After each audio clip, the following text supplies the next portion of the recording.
जय जगन्नाथ। पिछले अध्याय में हमने श्री लक्ष्मी माता और यम संवाद और मार्कंडेय चरित्र वर्णन को श्रवण किया था। अब आगे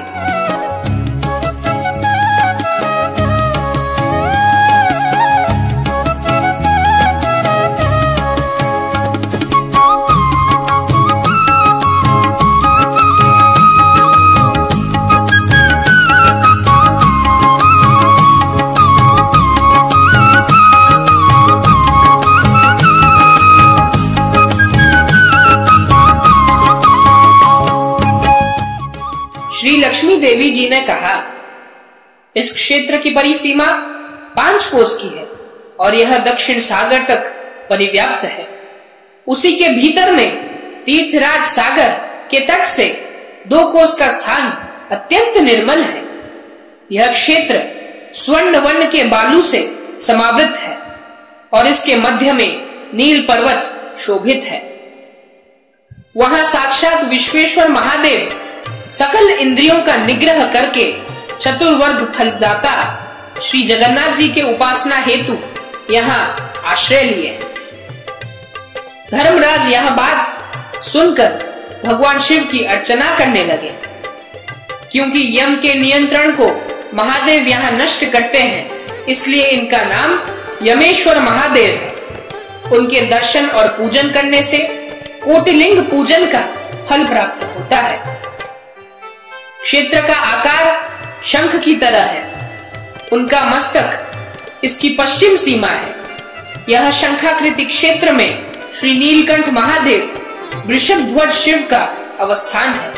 यह 1 कोस तक व्याप्त है। यह सागर जल से वट वृक्ष तक विस्तृत है। यह शंख का उदर भाग सागर जल से पूर्ण है। यह क्षेत्र में सागर को सर्व तीर्थों का राजा बताया गया है। जैसे यहाँ भगवान के दर्शन मात्र से मुक्ति मिलती है, वैसे इस क्षेत्र में मृत्यु और सागर में स्नान, इन दोनों कार्यों से मोक्ष मिलता है। यहाँ भगवान जगन्नाथ का दर्शन, श्री क्षेत्र में मरण और तीर्थराज सागर में स्नान, यह 3 मार्ग मुक्ति साधना का है। इससे पूर्व महादेव क्रोधित होकर ब्रह्मा जी का 5वां मस्तक को छिन्न किया था। वह कपाल शिव जी के हाथ से चिपका रहा।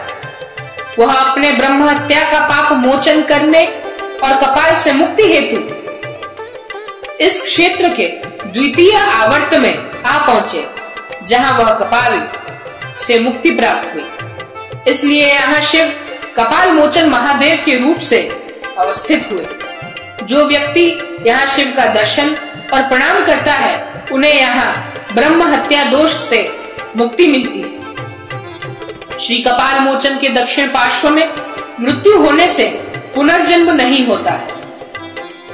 हे धर्मराज, इस शंख के तृतीय आवर्त में मेरी शक्ति माता विमला के रूप में है, जो भुक्ति और मुक्ति फल प्रदान करती है।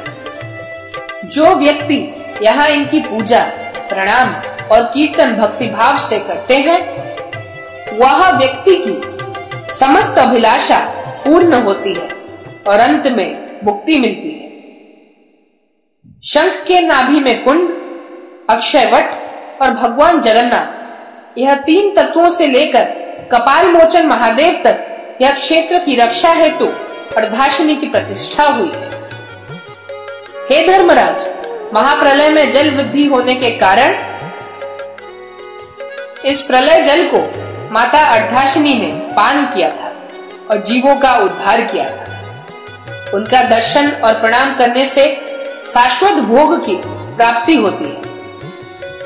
सागर जल से अक्षयवट तक यह स्थान में जिस जीव की मृत्यु होती है, उन्हें भगवान मुक्ति प्रदान करते हैं।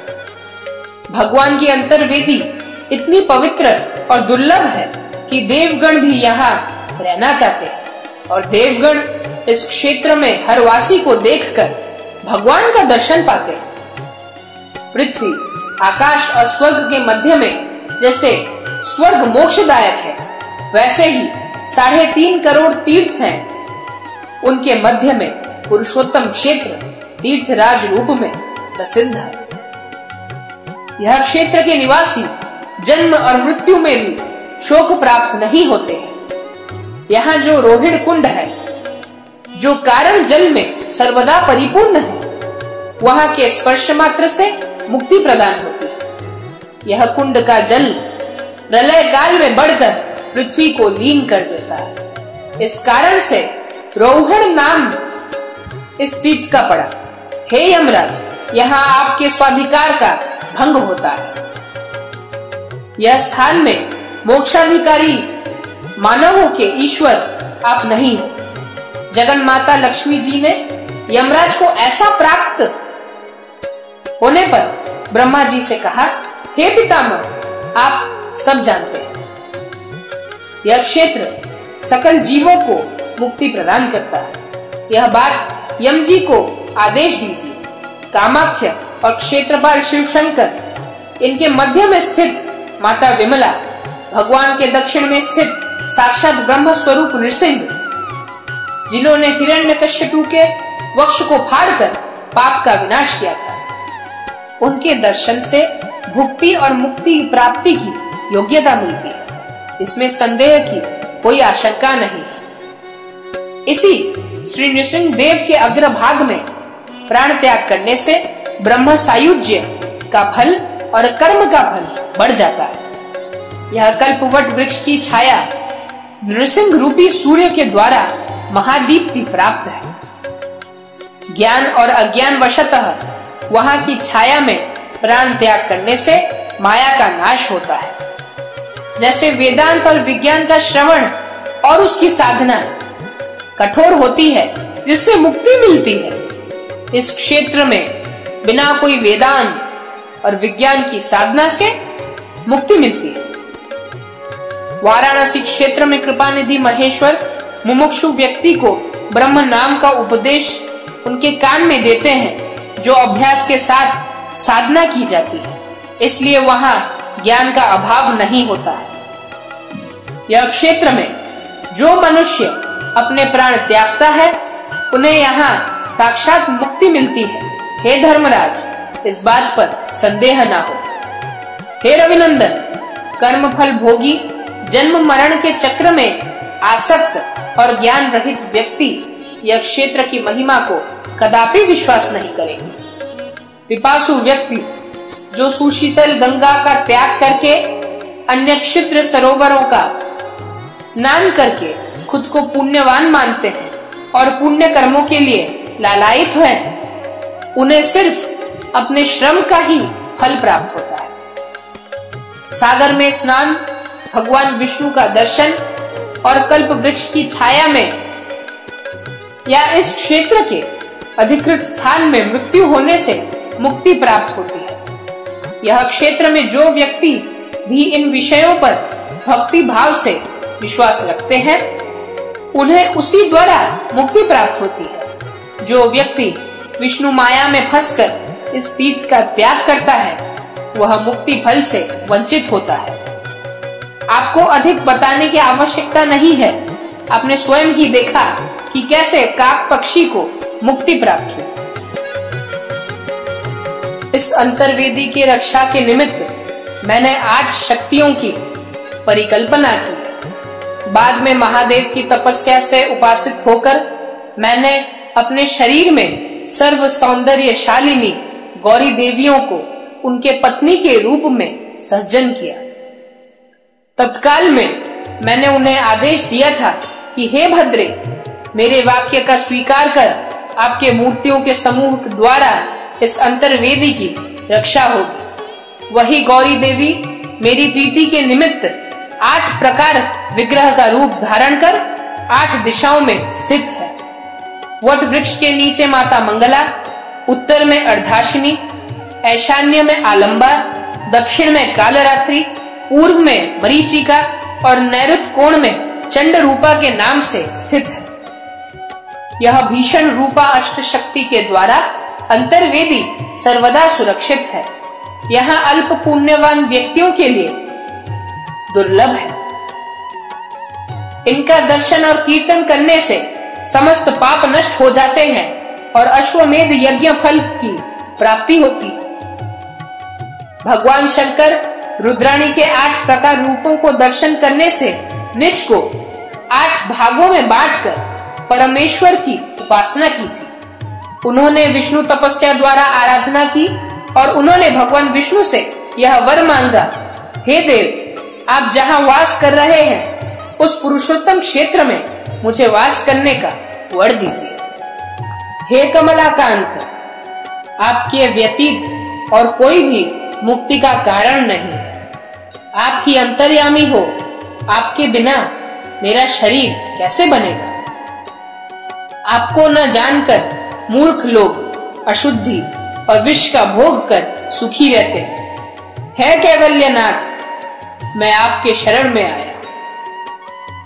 तब महर्षि जैमिनी जी ने कहा, धामेश्वर भगवान ने वही 8 प्रकार के रूपों का धारण कर 8 रुद्रों को क्षेत्र की हर दिशा में स्थापन कर स्वयं मध्य भाग में अवस्थान किया।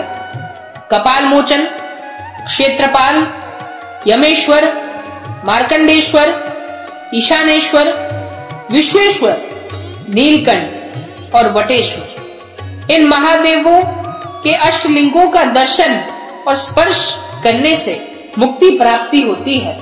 अतः हे यमराज, इस क्षेत्र में मृत व्यक्ति के स्वामी आप नहीं हो, किंतु आपका स्वामित्व अन्य स्थानों पर है। माता लक्ष्मी देवी ने यमराज को ऐसा आदेश दिया और उसके उपरांत ब्रह्मा जी को आदेश दिया, हे ब्रह्मन, अवधारण कीजिए, आप ही भगवान के नाभि पंकज से जन्म हुए। धर्मराज को समझाकर माता लक्ष्मी जी ने उनको अपने यमलोक भिजवाया। उसके बाद क्षेत्रराज श्री पुरुषोत्तम स्वर्ण रंग की बालू से घिर जाएंगे, ऐसा माता लक्ष्मी जी ने ब्रह्मा जी से कहा। यह भी ब्रह्मा जी को कहा, सत्य युग में विष्णु परायण, समस्त यज्ञों के आहर्ता और शास्त्रविद इंद्रद्युम्न नामक एक राजा जन्म ग्रहण करेंगे। वही नृप श्रेष्ठ यहाँ आगमन कर अपनी महाभक्ति प्रकाश करेंगे और वही भगवान की प्रसन्नता हेतु वहां सहस्र अश्वमेध यज्ञ करेंगे। भगवान की कृपा से वहां एक काष्ठ दारू से चतुर्धा मूर्ति रूप को धारण करेंगे। विश्वकर्मा यह दारू प्रतिमाओं का निर्माण करेंगे। आप इंद्रद्युम्न के प्रति प्रसन्न होकर वह प्रतिमाओं को प्रतिष्ठित करेंगे। हे पितामह, हमारे सदृश वह प्रतिमा आपके आज्ञा के द्वारा प्रतिष्ठा और निर्माण होगा। तब श्री जैमिनी जी ने कहा, श्री लक्ष्मी देवी के वाक्य का श्रवण कर भगवान ब्रह्मा और यमराज परम सुख प्राप्त करके और आनंद चित्त से अपने लोकों की ओर प्रस्थान किया। हे मुनिगण, वर्तमान वह क्षेत्र में नील मेघ सदृश शंख चक्र गदाधारी भगवान इंद्रद्युम्न के प्रति प्रसन्न होकर नीलाचल के गर्भ में श्री बलभद्र, माता सुभद्रा और सुदर्शन चक्र के सहित दारूमय विग्रह का रूप धारण कर भक्तों के कल्याण निमित्त अवस्थान करेंगे। उनके दर्शन करने से सारे पाप बंधन छिन्न होता है। हे मुनिगण, त्रिताप हरण के लिए भगवान वहां सुधाकर के स्वरूप में विराजे हैं।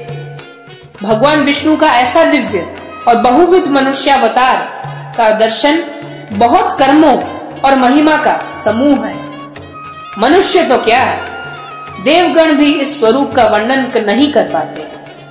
देव, दैत्य, मानव, गंधर्व, उरग, राक्षस और पशु पक्षी सब वह दारूमय हरि के प्रेम से अनुरक्त होंगे। वह ब्रह्म स्वरूप का दर्शन करने से सारे जीवों को परम सुख प्राप्त होता है। यह वाक्य का यह अर्थ है कि यह विग्रह ब्रह्म का पूर्ण रूप है और यह स्वरूप सारे दुखों का विनाश करेगी। इसलिए वेदांतों में भी इन्हें दारू ब्रह्म के नाम से कीर्तित किया है। कदापि एक काष्ठ प्रतिमा मुक्ति प्रदान नहीं कर सकती। हे विप्रगण, इस कृत्रिम रूप से अकृत्रिम मोक्ष कैसे मिलेगा? क्योंकि यह दारू विग्रह ब्रह्म स्वरूप होते हुए भी उनका निर्माण हुआ। अगर यह ब्रह्म का अधिष्ठान नहीं होता तो यहाँ दारू प्रतिमाओं का ब्राह्म्य ऐश्वर्य उपलब्ध न होता। इसलिए यह क्षेत्र परम गोपनीय है। वह अलौकिक प्रतिमा लौकिक रूप से प्रकाशित है। वह स्वरूप कहीं श्रवण योग्य है तो कभी दर्शन योग्य है। वह दारूमय विग्रह श्री इंद्रद्युम्न राजा को यह वर प्रदान किए थे कि वह अनाथों के रक्षक, भवसागर से उद्धार करने का एकांत माध्यम और वह ही सृजन और संहार का कारण बनेंगे। समस्त पाप मोचन का उपाय, अनंत विपदाओं के निवारक, विभूति वर्धक और सर्वभोगियों के लिए वरदान है। निखिल प्राणियों के पालन करता और जगत के धाता, सारे भाषाओं के ज्ञानी और पापों का निवारण के लिए केवल वही समर्थ है। सर्व पापों के शोषक है प्रभु। हे मुनिगण, आप सब मिलकर वह जगत योनि प्रभु नारायण के शरण जाए। वह भगवान दारू शरीर का धारण करते हुए भी वह दिव्य लीला करते हैं। भगवान श्री जगन्नाथ मानवों की कम भक्ति से भी संतुष्ट होकर शत अपराधों को क्षमा करते हैं। हे मुनिगण, मैं आपको वही भगवान जगन्नाथ की महिमा का एक उपाख्यान बताता हूँ, उसका श्रवण कीजिए। कुरुक्षेत्र में एक ब्राह्मण और एक क्षत्रिय का जन्म हुआ था। वह बहुत अच्छे मित्र थे, किंतु वह मित्र आचार विहीन, कदाचारी और महापापी थे। ये लोग इतने पापी थे कि उनकी यह चिंता सपने में भी चलती थी, इसलिए उनकी आधी आयु नष्ट हो गई। एक समय में जब वे टहल रहे थे, तब उन्होंने एक यज्ञशाला को देखा, जहां उन्होंने वेद मंत्रों और पुराणों का पाठ की ध्वनि सुनी। इसके द्वारा उनके मन में धर्म की ओर श्रद्धा बढ़ने लगी। उन मित्रों का नाम था अम्बरीश और पुंडरीक। दोनों को अपने कर्म पर प्रायश्चित करने की इच्छा जागी। उन्होंने अपने कर्म को धिक्कार करते हुए एक दूसरे से बात करने लगे। उन्होंने यह देखा, हम दोनों ने इतने पाप किए हैं, इन पापों से हमारी मुक्ति कैसे होगी? ऐसे पापों का प्रायश्चित भी दुर्लभ है। फिर भी इन ब्रह्मनिष्ठ ब्राह्मणों का प्रणाम करते हुए अपनी समस्याओं को हम वहां जाकर बताते हैं। यह निश्चित कर दोनों मित्र उन विप्रगण और ऋषि मुनियों का अभिवादन करते हुए उन्होंने अपनी बात कहने लगे। ब्राह्मण गण ऐसी बात का श्रवण करने के बाद वह आश्चर्यचकित होकर चुप रह गए। उनमें से एक विप्रवर ने कहा, इन दोनों ने इतने घोर पाप किए हैं कि इनका प्रायश्चित भी असंभव है, इसलिए आपकी समस्या का समाधान करने के लिए हम असमर्थ हैं। उनमें से एक विप्रवर जो परम विष्णु भक्त है, उन्होंने अपनी बात को दृढ़ता के साथ रखी और वो कहने लगे, हे ब्राह्मण और क्षत्रिय संतान, आपने जो घोर पाप किए हैं उसकी मुक्ति प्राप्त करने के लिए यथाशीघ्र श्री पुरुषोत्तम क्षेत्र को गमन कीजिए। जिस स्थान में दारूमय रूप में श्री पुरुषोत्तम है, वह स्थान ही सर्वोत्तम है। राजर्षि इंद्रद्युम्न के भक्ति से प्रसन्न होकर भगवान जगन्नाथ वह स्थान में विराजित हैं। वही शंख चक्र गदाधारी श्री जगन्नाथ की आराधना करने से सारे पापों का विनाश होता है। वही प्रभु आपके पापों को अग्नि के द्वारा जला देंगे। आपका पाप का मोचन कोटि जन्म की तपस्या से भी नहीं मिटेंगे। उनके दर्शन से युगों युगों के पाप का नाश होता है। आप यथाशीघ्र पुरुषोत्तम क्षेत्र में जाइए। पुण्य भूमि उत्कल देश के दक्षिण सागर के किनारे नीलाचल वासी भगवान के शरणागत हो जाएंगे। वही कृपा सागर आपके इष्ट सिद्धि करेंगे। वही वैष्णव के उपदेश से अम्बरीश और पुंडरीक श्री पुरुषोत्तम क्षेत्र के लिए रवाना हुए।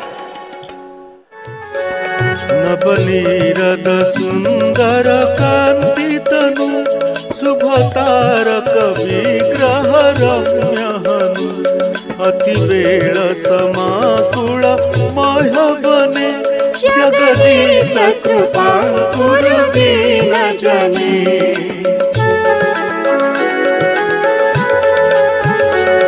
असिताचल मंडन चक्रधर कमलाधव माधव दीर्घकर गरुडासन वत्सल भक्त जने जगदीश कृपा कुरु दीन